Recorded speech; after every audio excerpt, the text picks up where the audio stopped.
The family of Tyre Nichols will lay him to rest at a Memphis funeral on Wednesday, 3 weeks after he died following a brutal beating by police. U.S. Vice-President Kamala Harris will be among the crowds of mourners, at the invitation of Mr. Nichols' family.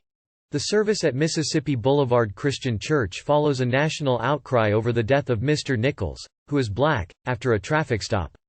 5 officers, who are also black, were charged last week in his murder. Civil rights leader Al Sharpton will deliver the eulogy for Mr. Nichols.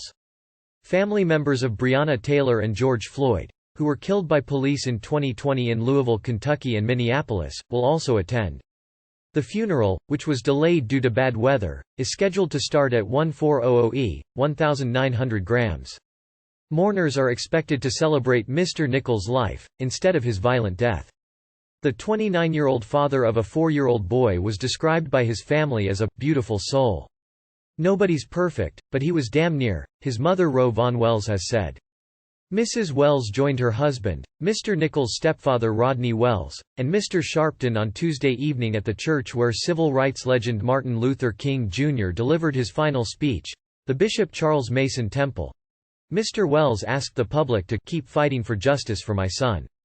Mr. Nichols' brother, Jamal Dupree, also spoke, telling mourners, "My little brother didn't deserve none of this at all." Body camera footage of Mr. Nichols' encounter with police released last week showed officers kicking and punching him for several minutes as he cried out for his mother.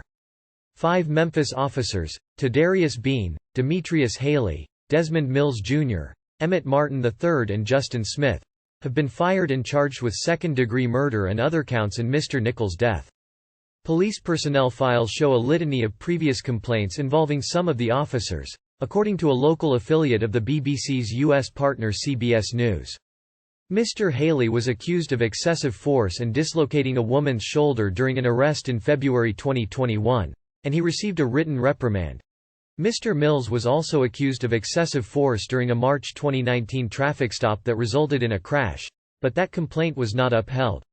Mr. Martin was suspended without pay for 3 days after he was accused of not properly searching 2 suspects when a handgun turned up on the floor of a squad car in March 2019.